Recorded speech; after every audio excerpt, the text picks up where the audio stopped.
destinados a descubrir a este hombre, ¿no es cierto?, llamado Simón, hijo de Jonás. Gracias, mi hermano, se pasó. Y que el Señor le dio el seudónimo de Pedro, ¿cierto?, y de Cefas, que es lo mismo. Pedro en griego, Cefas en hebreo, significa piedra. Y como lo hemos dicho, esto está enmarcado dentro del título principal que le hemos dado este año, Vasos de Barro, porque Dios deposita su poder, su tesoro, su excelencia en vasos de barro. Nosotros no somos más que vasos de barro. Nuestro hermano lo decía muy bien en la oración, esto es solo por gracia. No nos sentimos mejores que quienes no están en el camino del Señor, pero sí tenemos un privilegio tremendo, es que somos salvos. Amén. Tenemos salvación, tenemos vida eterna.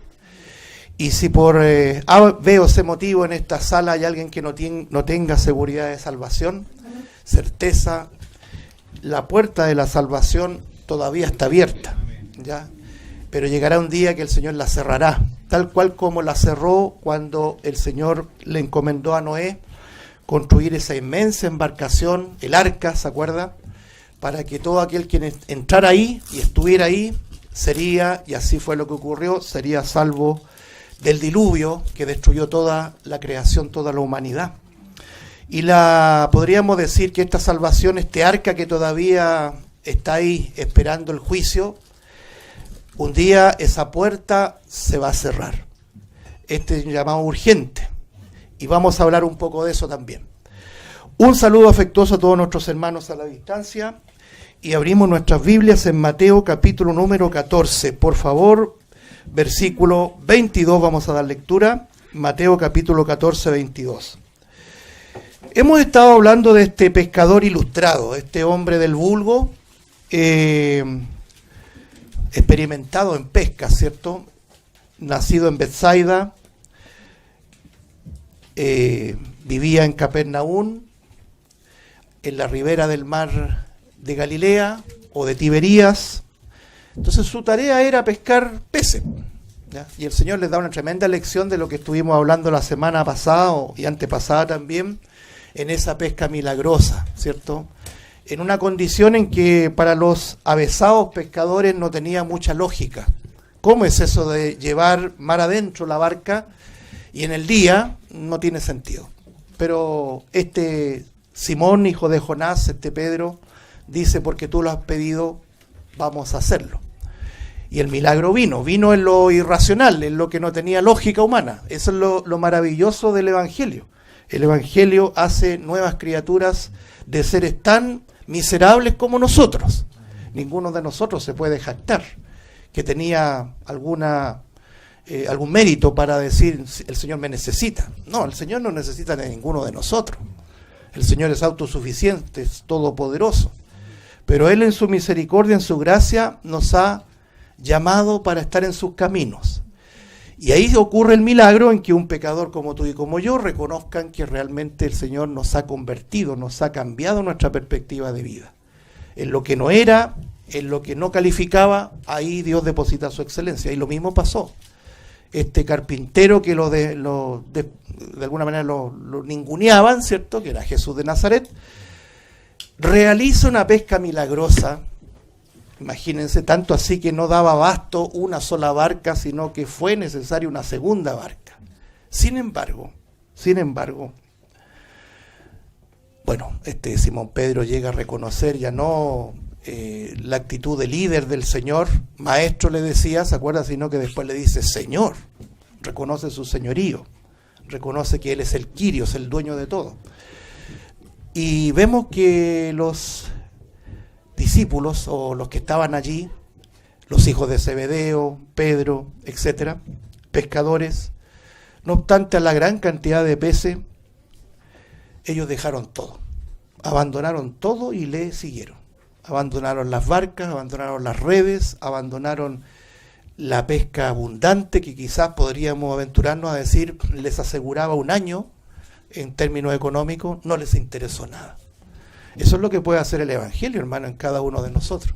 Cual más, cual menos, pero no puede ser esto pasado así a la rápida. El Señor tiene que cautivarnos a tal punto de poner en el primer lugar de nuestras prioridades el Evangelio, nuestro Señor Jesucristo. Y eso fue lo que ocurrió. El Señor les dijo: os haré pescadores de hombres. Entonces comienza esta relación con Cristo, este Pedro, este pescador, y lo vemos acá en otro episodio, también en la ribera del río, o mejor dicho, del mar de Galilea, y dice así la Escritura, Mateo capítulo 14, versículo 22. Enseguida Jesús hizo a sus discípulos entrar en la barca e ir delante de él a la otra ribera, entre tanto que él despedía a la multitud. Despedida la multitud, subió al monte a orar aparte, y cuando llegó la noche, estaba allí solo. Y ya la barca estaba en medio del mar, azotada por las olas, porque el viento era contrario. Mas a la cuarta vigilia de la noche, Jesús vino a ellos andando sobre el mar. Y los discípulos, viéndole andar sobre el mar, se turbaron, diciendo: un fantasma. Y dieron voces de miedo. Pero enseguida Jesús les habló diciendo: tened ánimo, soy yo, no temáis. Entonces le respondió ¿quién? Pedro, nuevamente Pedro liderando la vocería de los hermanos ahí, ¿cierto? Pedro dijo: Señor, si eres tú, manda que yo vaya a ti sobre las aguas. Y él le dijo: ven. Y descendiendo Pedro, note la osadía, creía como un niño. Si era Jesús, voy a bajar. Y baja, desciende, y andaba sobre las aguas para ir a Jesús. Pero al ver el fuerte viento tuvo miedo, y comenzando a hundirse, dio voces, diciendo: Señor, sálvame.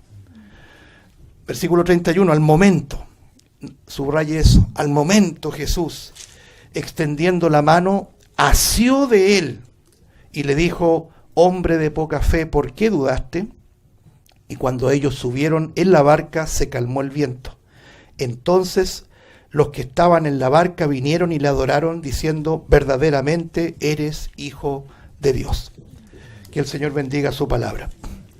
Otro episodio maravilloso que lo tenemos enmarcado posterior a ese evento tremendamente glorioso cuando el Señor alimenta una multitud.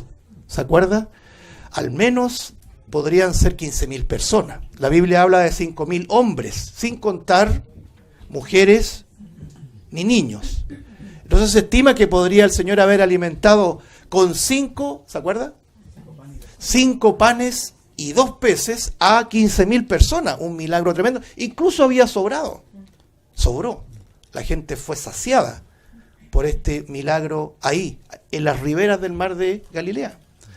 Entonces, una vez que ocurre esto, ¿qué es lo que hace el Señor? El Señor se aparta de la multitud. Una de las cosas que quiero comentar de los primeros versículos que hemos leído es esta relación que el Señor tiene con la multitud. Por ejemplo, en el capítulo 6 de Juan, mire, observe, lo vamos a leer con una referencia que tiene también, es más escueta, no revela tanto lo que ocurrió allí, pero en esta alimentación de 5.000 es muy extensa todo lo que ocurrió con esta multitud. Por ejemplo, en el versículo 14 dice así, Juan capítulo 6, versículo 14. Aquellos hombres entonces, viendo la señal que Jesús había hecho, dijeron: este verdaderamente es el profeta que había de venir. Versículo 15. Pero entendiendo Jesús que iban a venir para apoderarse de él y hacerle rey, volvió a retirarse al monte él solo.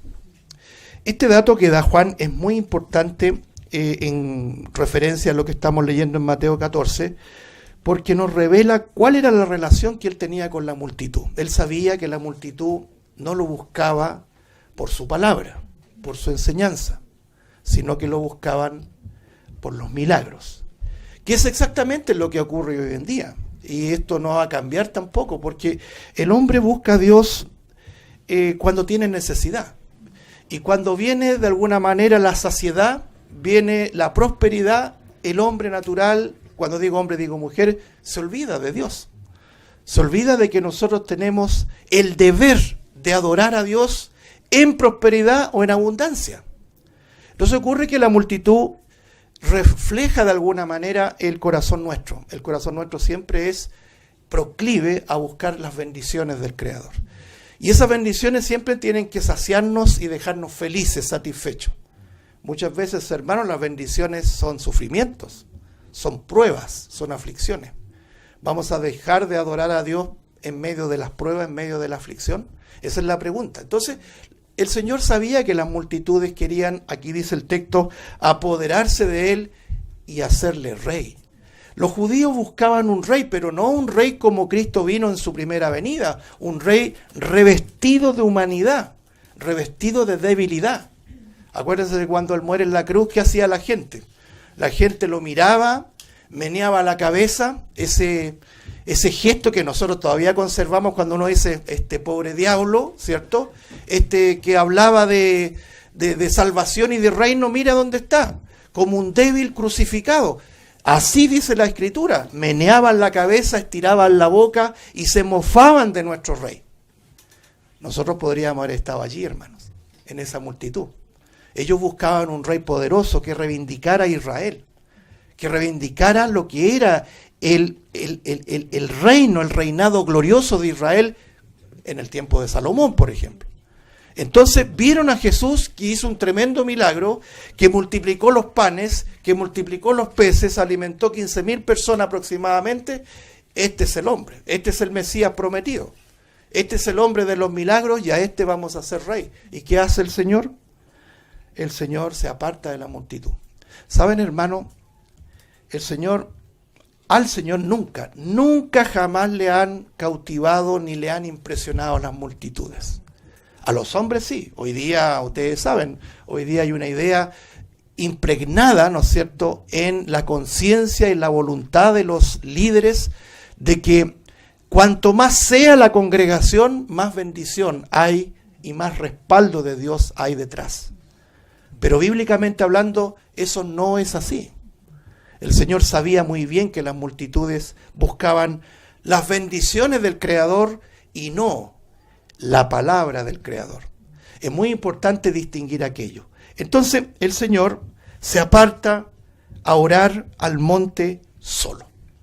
Y esto nos permite entender que Él no vino acá a establecer su reino. En su primera venida Él vino a morir por ti y por mí, por su pueblo. Él vino a derramar hasta la última gota de su sangre para salvarnos de nuestros pecados, de la condenación. Entonces los milagros son temporales. Hoy día muchas veces se habla de que si nosotros somos cristianos no pueden haber problemas. Y los hermanos que están cruzando por problemas a veces se cuestionan. Y nos podríamos todos nosotros cuestionar. Y decir, ¿acaso no soy cristiano? ¿Acaso no he creído en el Señor? ¿Acaso no ha confiado mi corazón en Él? ¿Por qué estos problemas? ¿Por qué estas vicisitudes? ¿Por qué estas aflicciones?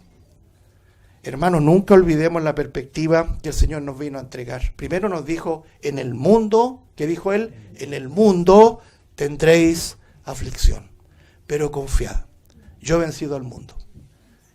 Lo que Él nos viene a prometer y lo que Él vino a consolidar con su muerte es vida eterna. La vida más allá de lo temporal. Nos acordábamos de nuestro hermano Julio Rivera. Ahora, siempre nos acordamos cuando parte un creyente, ¿cierto? Qué dramático es cuando parte un inconverso. Cuando parte un inconverso no sabemos dónde está. Pero cuando parte un creyente sabemos que está muchísimo mejor, porque para el creyente morir es ganancia. Es la verdadera vida. Nuestra verdadera vida está escondida, está encriptada, como dice el texto ahí, en Cristo, en Colosenses 3. Nuestra vida está escondida en Cristo. Esto es temporal. Todo esto es temporal. La salud es temporal. La vida es temporal. Los chispazos fugaces de felicidad son temporales. La prosperidad que tienes ahora, quizás mañana no la tengas. Todo es fugaz, todo es temporal. No podemos aferrarnos a lo temporal. Salomón decía, todo lo que hay debajo del sol es vanidad. Y esa palabra vanidad a veces se habla poco. Esa palabra vanidad es que no solamente es vano, que es vacío, sino que de muy corta duración. Todo lo que hay en esta tierra es vanidad y aflicción de espíritu. ¿Por qué se afana el hombre, decía Salomón, dirigido por el Espíritu de Dios, por supuesto, y se fatiga ante todo lo que es su trabajo, lo que hace debajo del sol?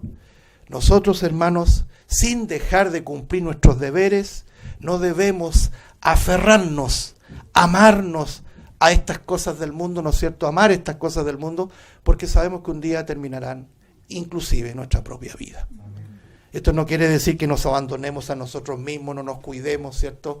Que antes de salir de la casa no nos peinemos, cosas por el estilo, sino que tenemos que ser equilibrados, por supuesto, porque algunos se abandonan a sí mismos. Pero sí con la perspectiva, mis hermanos, sí con la perspectiva de que esto un día terminará. Entonces, el Señor sabía muy bien eso y se apartaba. Y aquí, volvamos en Mateo capítulo número 14, ¿no? Entonces, dice acá el versículo 22, los hizo entrar a la barca y se despedía de la multitud, se apartaba de la multitud. Ahora ya sabemos por qué se apartó de la multitud, porque ellos lo querían hacer rey, ¿cierto? Se querían apoderar de él. Verso 23, dice, despedida de la multitud, subió al monte a orar aparte. Cuando llegó la noche, estaba allí solo. Esta soledad con Dios también nos enseña. Pedro dice que, el apóstol Pedro, ya ilustrado por el Evangelio, nos enseña que Él nos ha dejado sus pisadas para que sigamos sus pisadas. Es muy importante estar a solas con Dios. Nuestro Señor Jesucristo nos deja una tremenda lección al respecto. Él siempre se apartaba a orar, solo. Por eso que Él enseñó, cuando los discípulos le dijeron, Señor, enséñanos a orar. ¿Y qué le dice el Señor? Cerrada la puerta, entra en tu cuarto, entra en tu dormitorio, entra en tu aposento. Cerrada la puerta, que nadie te vea. Esto es secreto, esto no es público. Porque el Señor que oye en lo secreto, el Señor que ve en lo secreto, te recompensará en público. Es muy importante, hermanos, que tomemos esa lección inmediatamente, aprovechando el pasaje, de que lo que nosotros manifestamos en lo público, en lo colectivo como iglesia, es el resultado de lo privado. Muchas veces nosotros pensamos que la iglesia nos debe dar lo que no tengo en el hogar. No, nosotros venimos a dar a la iglesia lo que tenemos en el hogar en una relación privada con el Señor. Entonces uno nota, hermanos, cuando me voy a incluir y nos vamos a incluir todos, cuando lo hemos dicho de esta forma, no tenemos nada que dar a los demás, porque nuestra vasija está absolutamente vacía. Qué triste ver un cristiano que usted intercambia un par de palabras y es un trozo de carne, lo voy a decir así, es un hombre y una mujer natural, no habla más que de lo terrenal, que solamente piensa en lo terrenal, que solamente piensa en éxito, en prosperidad, como que si va a vivir para siempre aquí. Y eso es producto de no orar en la soledad. Cristo, siendo Dios, nos deja una tremenda lección como hombre. Él se apartaba de la multitud y del éxito terrenal y de los créditos terrenales para estar en comunión con ¿quién? Con su Padre. Para continuar rumbo a la misión, al objetivo, a la voluntad de Dios que Él cumplió a cabalidad, morir por nosotros. Nunca olvidemos que el Señor, iniciando su ministerio, fue tentado por el diablo para sacarlo del rumbo. ¿Se acuerda? Lo tentó 3 veces, pero el Señor siguió firmemente hasta el último de los montes que debía escalar, el monte de la calavera, y morir por nosotros. Y ahí cuando sale y asoma poderosamente el pasaje de Isaías, cuando dice que Él afirma su rostro como un pedernal, una piedra inmutable, una roca firme. Nadie me va a desviar de mi objetivo final. Que el Señor nos ayude en eso. Versículo 24. Sigamos viendo este episodio. Mateo 14, 24. Note. Y ya la barca estaba en medio del mar, note, azotada por las olas porque el viento era contrario. Aquí hay una escena, hermanos, que no la podemos nosotros pasar rápido. El Señor deliberadamente los deja solos. Pero Él estaba preocupadísimo de lo que les pasaba, por lo que vamos a leer después.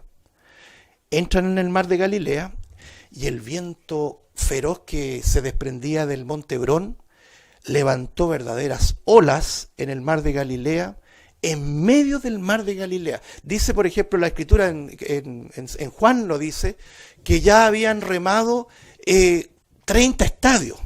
30 estadios equivale a más o menos 3 a 4 kilómetros desde la ribera. Es bastante. Ya no había tiempo de retorno con esas olas. Y viene la tempestad. Y aquí ellos se ven en medio de la prueba. Fíjense, hermanos, que el Señor Jesucristo en nuestro trato, en nuestra relación personal, no nos va a dejar ajenos, exentos de pruebas, hermanos.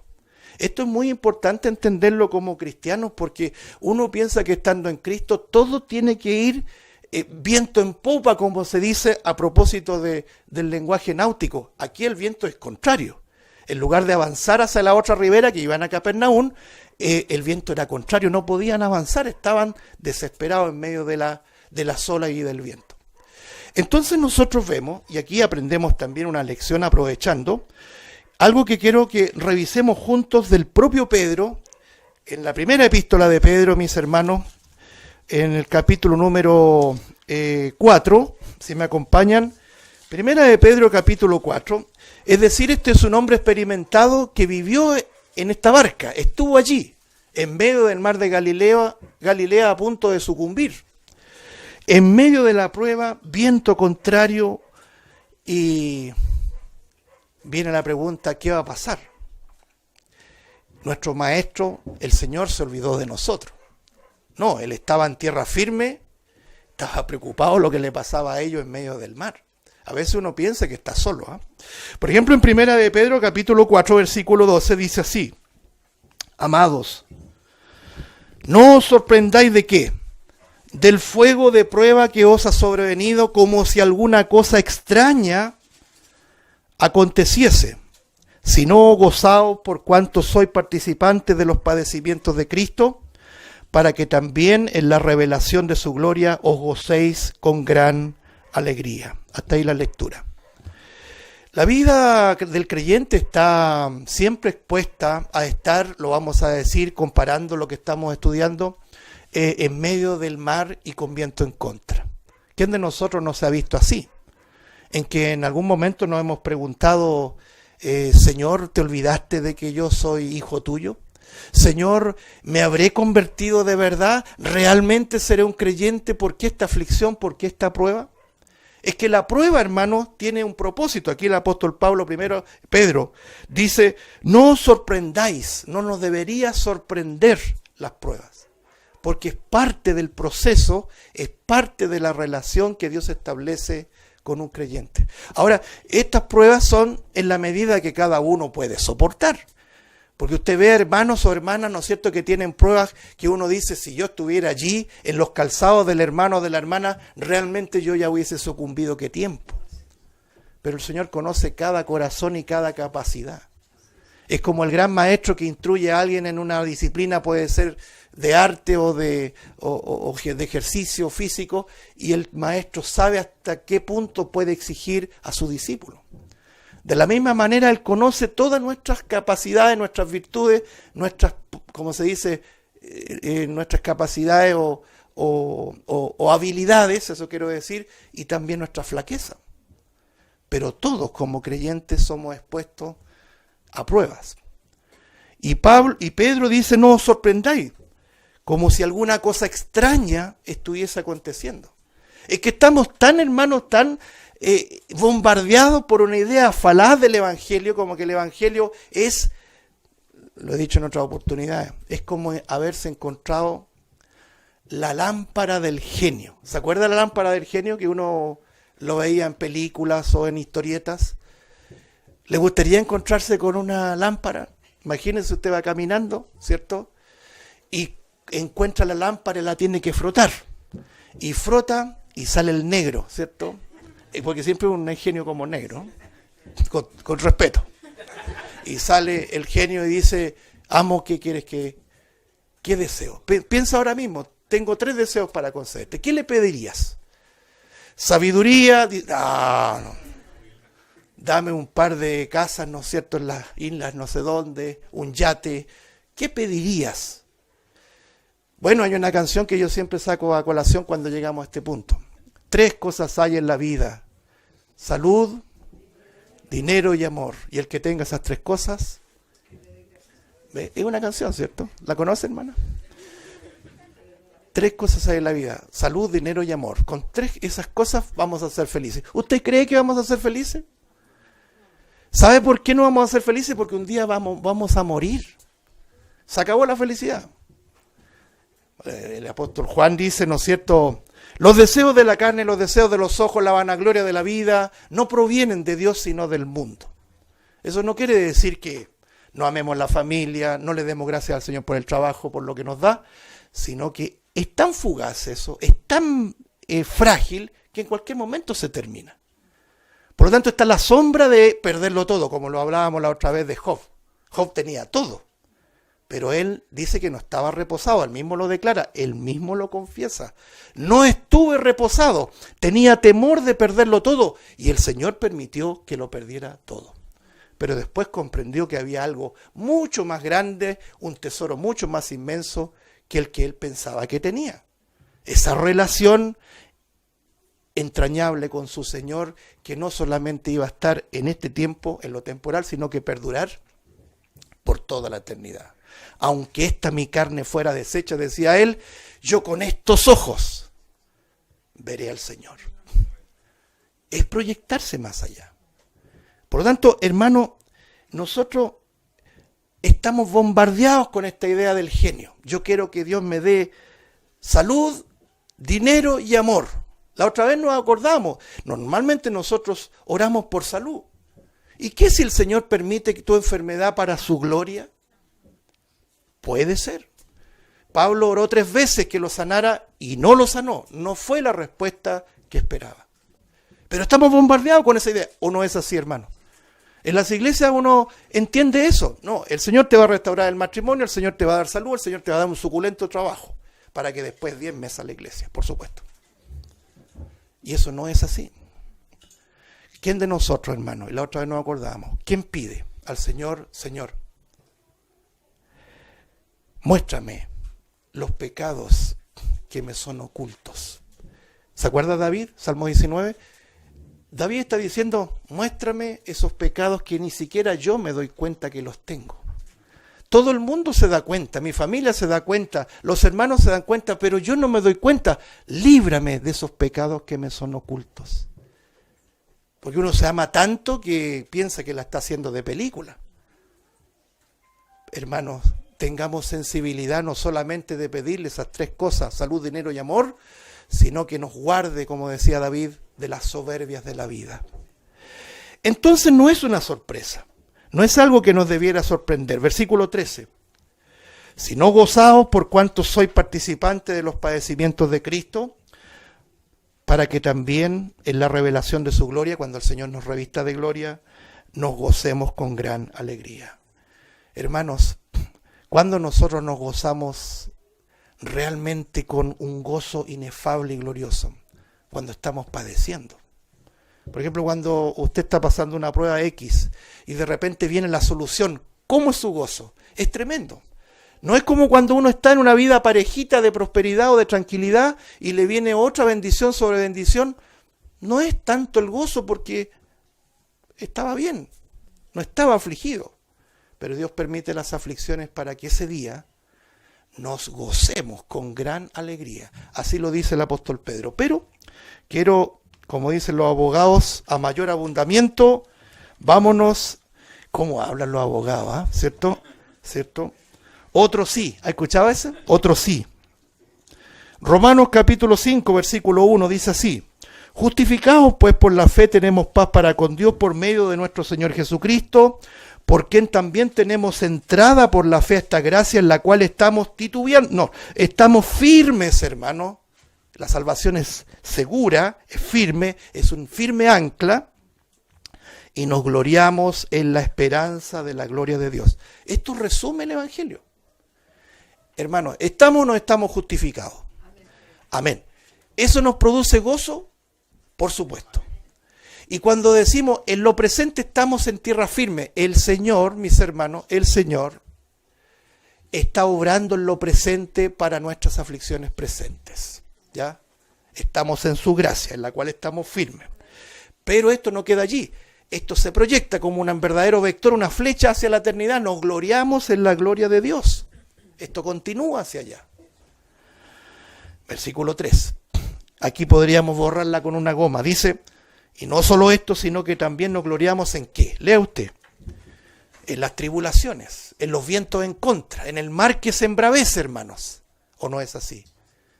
Uno dice, ¿cómo podría un hombre gloriarse en las tribulaciones, en las aflicciones?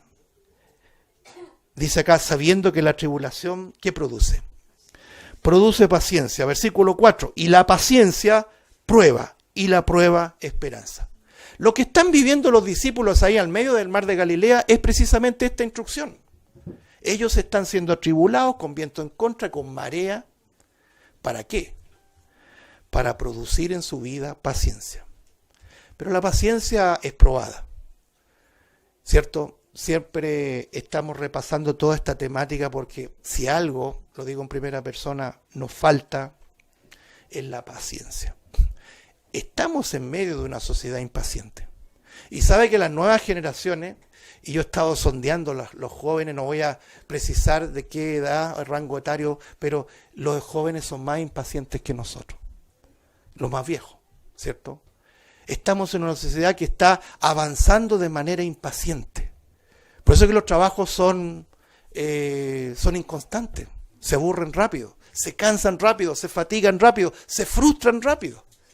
Porque estamos en una sociedad que nos ha impuesto la idea, ¿no es cierto?, de lo instantáneo, lo rápido.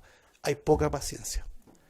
Y nosotros como cristianos somos poco pacientes. Entonces el Señor nos va probando, nos va dando tribulaciones para ejercer la paciencia. Y Él se encarga de eso. Si las pruebas, hermanos, no son porque Él arbitrariamente desde el trono juega con nosotros y nos quiere ver con un aspecto, humanamente lo digo, un aspecto como masoquista, ¿no es cierto? O sádico, de decir, yo mira cómo me entretengo haciendo sufrir a mis criaturas. No, nos está capacitando, mis hermanos, en esta secuencia del peregrinaje. ¿Cuál es? La tribulación, la paciencia, la prueba y ¿qué más? Y la esperanza. Porque la esperanza, hermano, es lo que nos llena de gozo. Un día esto terminará. La noche se acabará y rayará el alba. Mire, yo no quiero aquí presumir que soy un filósofo acá, no. Pero usted ha visto cuando hay una tormenta terrible, no ha abierto el cielo en días. Hace poco tuvimos un sistema frontal largo, ¿cierto? Y de repente se quiebra la nube y sale el sol. Y esto tiene alguna acepción bíblica, porque acuérdense que después del diluvio, ¿qué es lo que apareció en el cielo? El arco iris que habla de la gracia de Dios, que a pesar de la tormenta, a pesar de la prueba, a pesar de que todo era negro, allí está la gracia de Dios que nos indica que Él no se ha olvidado de nosotros. Y esa es la esperanza que tenemos, hermano. Volvamos a Mateo capítulo 14. Ellos están en la barca, en medio de la prueba, fuego contrario, versículo 24, viento contrario, que esto me evoca, por ejemplo, uno de los salmos preferidos míos, es el Salmo 42. Como el ciervo brama por las corrientes de las aguas, así clama por ti, oh Dios, el alma mía. Todos los días los enemigos me dicen, ¿dónde está tu Dios? Y después el salmista se autopregunta, ¿se acuerda? ¿Por qué te abates, oh alma mía? ¿Por qué te turbas dentro de mí? Aún he de alabarte, Dios mío, salvación mía, roca mía. Y después dice, ¿qué ha pasado? Dice, a ver hermanos, disculpe, pero la memoria es frágil, ¿eh? Y es tan bonito esto que no quiero errar en este salmo. Disculpe que les quito un par de minutos. Alguien dirá, hoy le gusta leerlo con lo que él quiere nomás. No. No, si es la palabra de Dios. No, es la palabra de Dios para todos, hermano, ¿eh? Permítame leer un pasaje, no lo tenía contemplado, pero mire, dice acá Salmo 42:1. Como el ciervo brama por las corrientes de las aguas, así clama por ti, oh Dios, el alma mía. Mi alma tiene sed de Dios, del Dios vivo. ¿Cuándo vendré y me presentaré delante de Dios? Ese es un clamor nuestro, ¿eh? Fíjese que acá el Señor toma esto mirando la naturaleza para que nosotros aprendamos.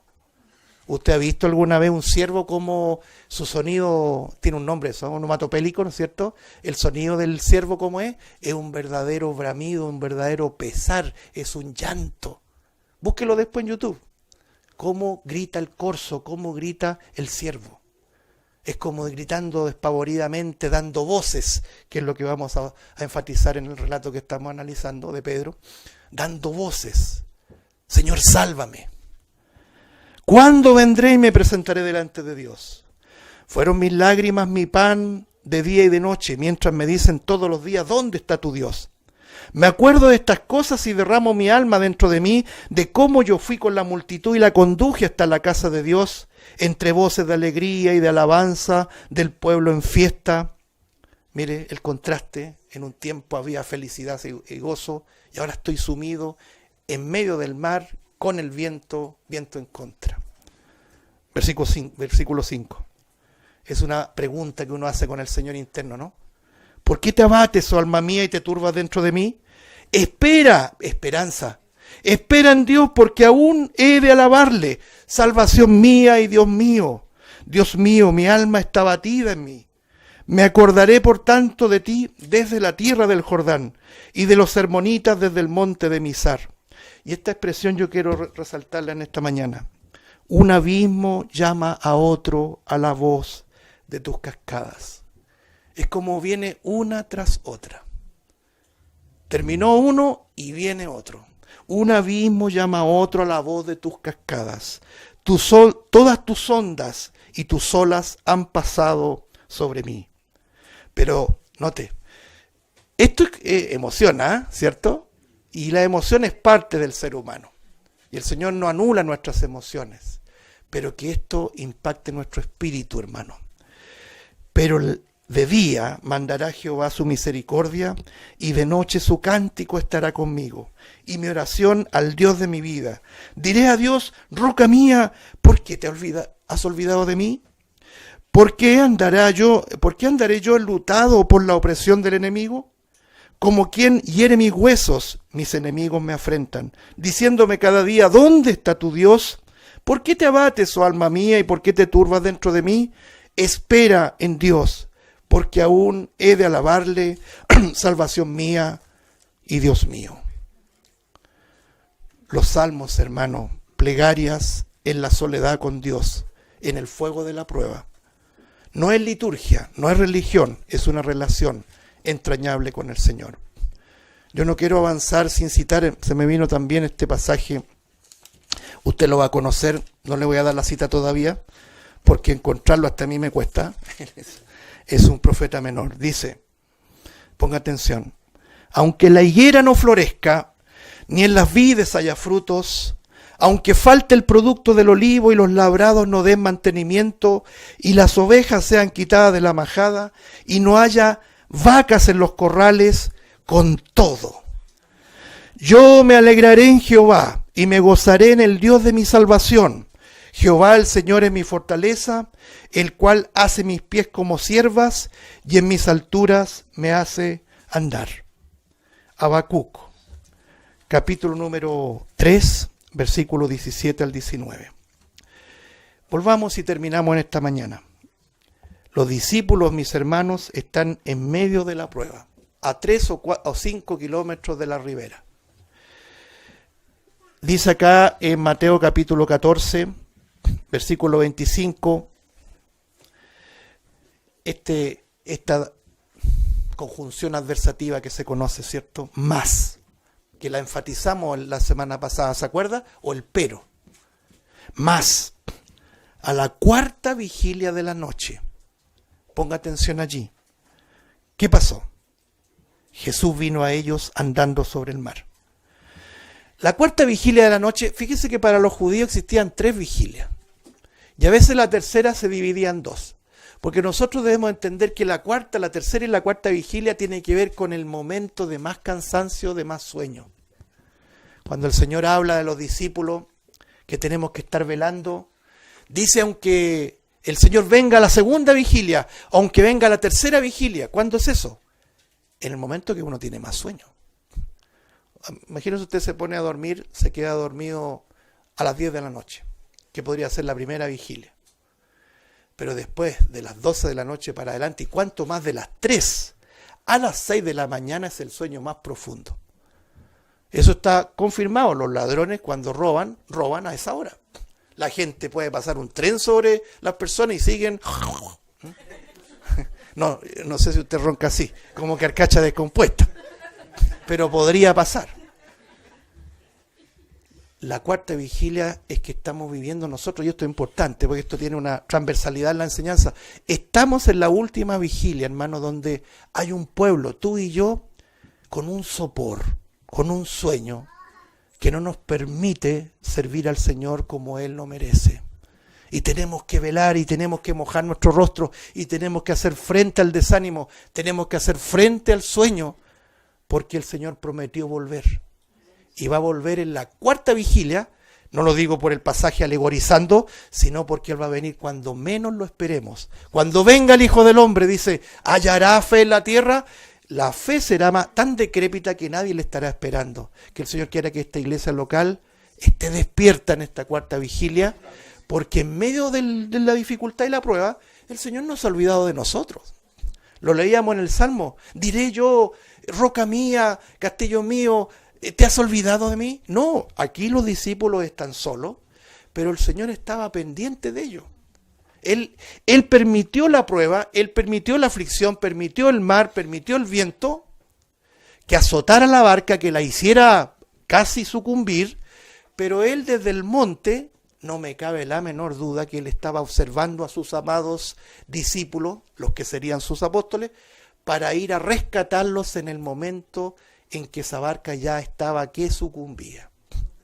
A la cuarta vigilia de la noche, cuando ya el cansancio no daba para más, antes de rayar el alba, Jesús vino a ellos andando sobre el mar. ¿Quién es este Jesús? Vamos a decirlo así. ¿Quién es este carpintero de Galilea? ¿Quién es este hombre de Nazaret que tenía la capacidad, en experiencia anterior a este pasaje, de aquietar el viento, de romper las leyes naturales de la gravedad, por ejemplo, y caminar sobre el mar? Era Dios, hermano. Era Dios que venía a rescatar a sus amados hijos, a sus amados discípulos. Miren, hermano, estamos en un mundo, se nos fue el tiempo, que podríamos decir perfectamente o compararlo, y cuanto más nosotros como creyentes, como los discípulos en una barca que está siendo azotada por pruebas. Hermano, hermana, tú tienes pruebas, tienes aflicciones. A veces quiere que esto termine pronto, ¿sí o no? El Señor está permitiendo eso. Él no se ha olvidado de nosotros. Él prometió que volvería y volverá. Y Él volverá cuando menos la gente lo esté esperando. La cuarta vigilia habla de sueño, habla de sopor, habla de desesperanza y de un profundo miedo de lo que estamos viviendo en el mundo. Pero el Señor está allá en el cielo, pero preocupadísimo de todos los detalles que nos atañen a nosotros. Y un día, y puede ser hoy día mismo, Él volverá por nosotros.